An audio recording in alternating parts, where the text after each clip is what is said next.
السلام علیکم۔ پاکستان میں اس وقت شام کے 7 بھارت میں 7:30 اور یہاں ہمارے اسٹوڈیوز کی گھڑیوں میں صبح کے 10 بج رہے ہیں۔ وائس آف امریکہ واشنگٹن کی اردو سروس سے ہماری باقاعدہ نشریات کا آغاز ہوتا ہے۔ پہلے گھنٹے کے لیے میں ہوں آپ کا میزبان خالد حمید۔ جیسا کہ آپ دیکھ رہے ہیں فیس بک لائیو پر ہم آپ کے سامنے ہیں اور ویب سائٹ اور ریڈیو پر ہمارا یہ 1 گھنٹے کا نیوز شو جاری رہے گا۔ تو آغاز کرتے ہیں پہلے آج کی اہم خبروں کی سرخیوں سے۔ 19 اکتوبر کی رات پاکستان اور بھارت کے فوجیوں کے درمیان سرحدی جھڑپوں کے دوران کم از کم 6 عام شہری جاں بحق اور 3 فوجی جاں بحق ہو گئے ہیں۔ ان ہلاکتوں نے نئی دہلی کی جانب سے بھارتی زیر انتظام کشمیر کی خصوصی حیثیت کی منسوخی کے بعد سے اسے ہلاکت خیز دن بنا دیا ہے۔ امریکی وزیر دفاع مارک ایسپر نے افغان صدر اشرف غنی اور وزیر دفاع اسد اللہ خالد سے اتوار کے روز کابل میں ملاقات کی ہے۔ امریکہ نے افغانستان میں پچھلے 1 سال کے دوران اپنی بری فوج کی تعداد میں 2000 فوجی کم کر دیے ہیں اور اب یہ تقریباً 12000 رہ گئی ہیں۔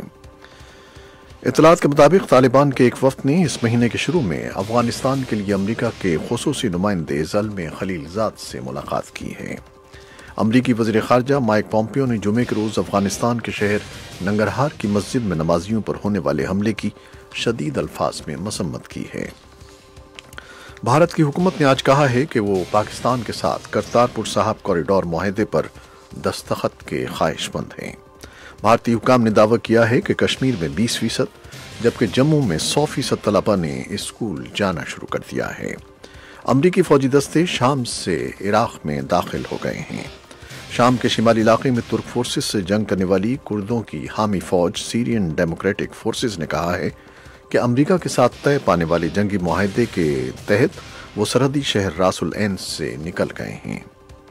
برطانوی پارلیمان کی طرف سے علیحدگی میں تاخیر کرنے کے مشورے کے باوجود برطانوی حکومت 31 اکتوبر کو یورپین یونین کو خیر بات کہنے کے عزم پر قائم ہے۔ اور پاکستان کرکٹ بورڈ نے آئندہ ماہ ہونے والے دورے آسٹریلیا میں T20 اور ٹیسٹ میچز کے لیے اسکواڈز کا اعلان کر دیا ہے، جس میں کپتان سرفراز احمد شامل نہیں ہیں۔ یہ تھیں 6 سرخیاں، تفصیل کچھ دیر کے بعد۔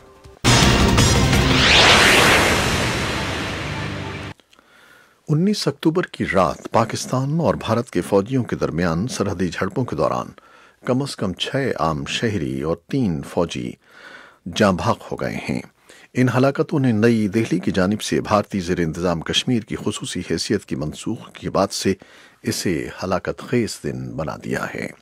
متنازع علاقے میں ہونے والی تازہ ترین گولہ باری کے متاثرین میں سے 2 کی نماز جنازہ اتوار کے روز کشمیر میں ادا کی گئی۔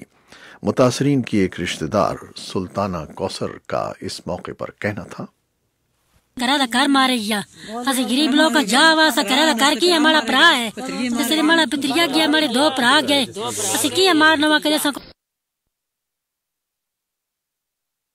سلطانہ کوثر کے الفاظ۔ پاکستانی فوج کے ایک ترجمان نے کنٹرول لائن کی بھارتی جانب سے بلا اشتعال فائرنگ کا الزام عائد کیا ہے، جس میں ترجمان کا دعویٰ تھا کہ عام شہریوں کو دانستہ طور پر نشانہ بنایا گیا ہے۔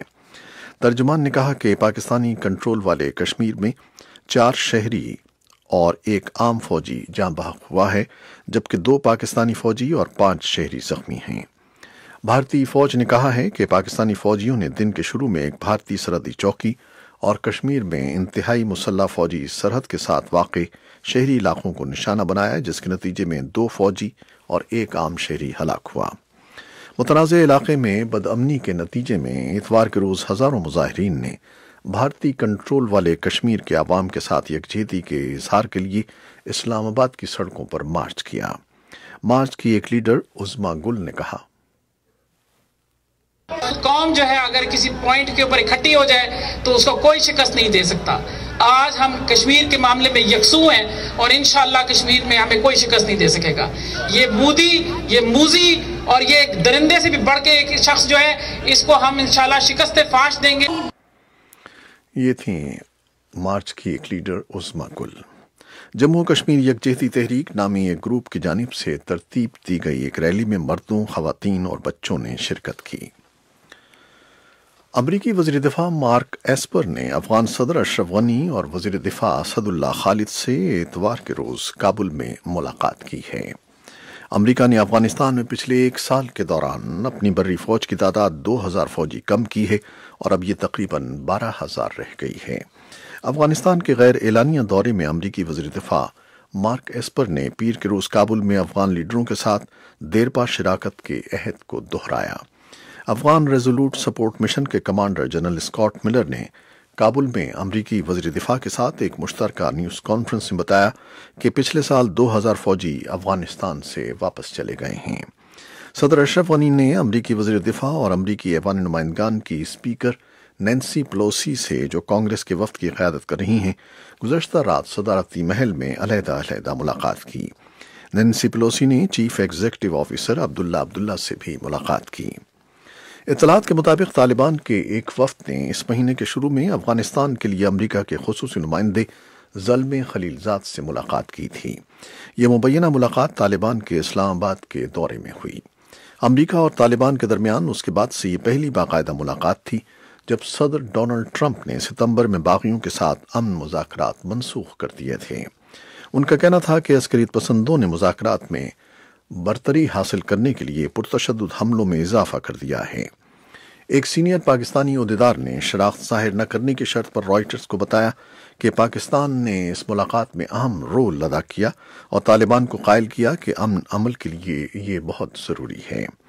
تاہم امریکی محکمہ خارجہ نے خلیل زاد کی طالبان سے ملاقات پر تبصرہ کرنے سے انکار کیا اور امریکی عہدیدار نے رائٹرز کو بتایا کہ سفیر خلیل زاد نے پاکستانی عہدیداروں سے مشاورت کی ہے۔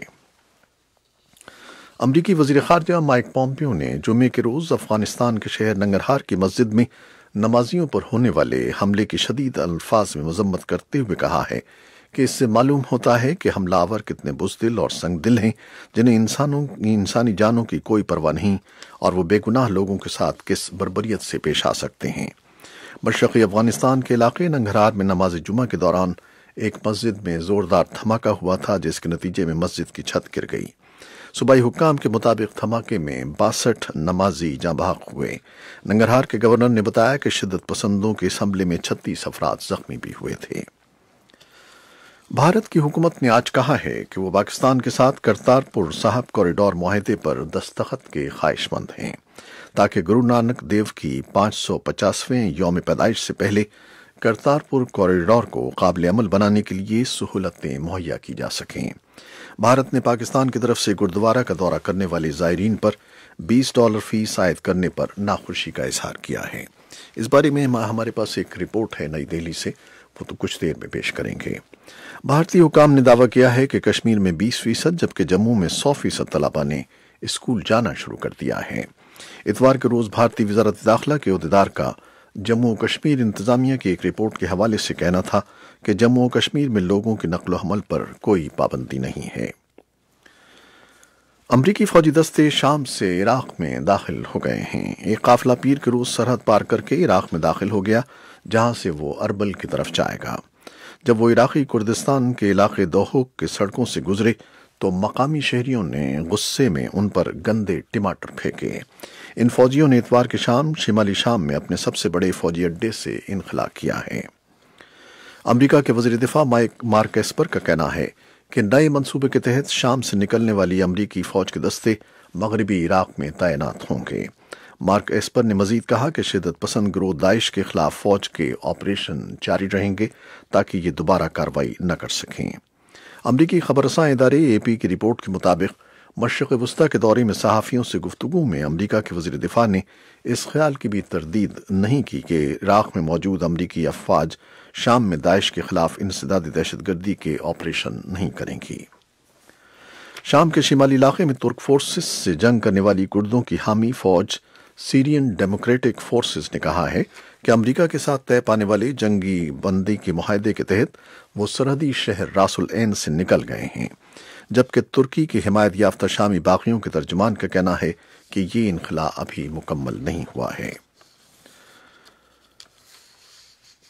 برطانوی پارلیمان کی طرف سے علیحدگی میں تاخیر کرنے کے مشورے کے باوجود برطانوی حکومت 31 اکتوبر کو یورپی یونین کو خیر بات کہنے کے عزم پر قائم ہے۔ برطانوی وزیر اعظم بورس جانسن نے یورپی یونین سے علیحدگی کا سمجھوتا جمعرات کے روز طے کیا تھا، تاہم ہفتے کی شام پارلیمان نے وزیر اعظم کو علیحدگی کی تاریخ میں توسیع کرنے پر مجبور کر دیا تھا۔ پارلیمان کا کہنا تھا کہ اس بارے میں مزید بحث کی مہلت کے لیے علیحدگی کی حتمی تاریخ 31 جنوری تک مؤخر کر دی گئی ہے۔ پاکستان کرکٹ بورڈ نے آئندہ ماہ ہونے والے دورہ آسٹریلیا میں T20 اور ٹیسٹ میچز کے لیے اسکواڈز کا اعلان کر دیا ہے۔ دونوں کرکٹ فارمیٹس میں سابق کپتان سرفراز احمد کو شامل نہیں کیا گیا ہے۔ یہ تھیں وہ خبریں جو فیس بک لائیو پر ہم نے آپ کے لیے پیش کی۔ ویب سائٹ اور ریڈیو پر ہمارا یہ 1 گھنٹے کا نیوز شو جاری رہے گا، ہمارے ساتھ رہیے گا۔ فیس بک لائیو سے فواد الیاس کے ساتھ اجازت چاہتے ہیں۔ اللہ حافظ۔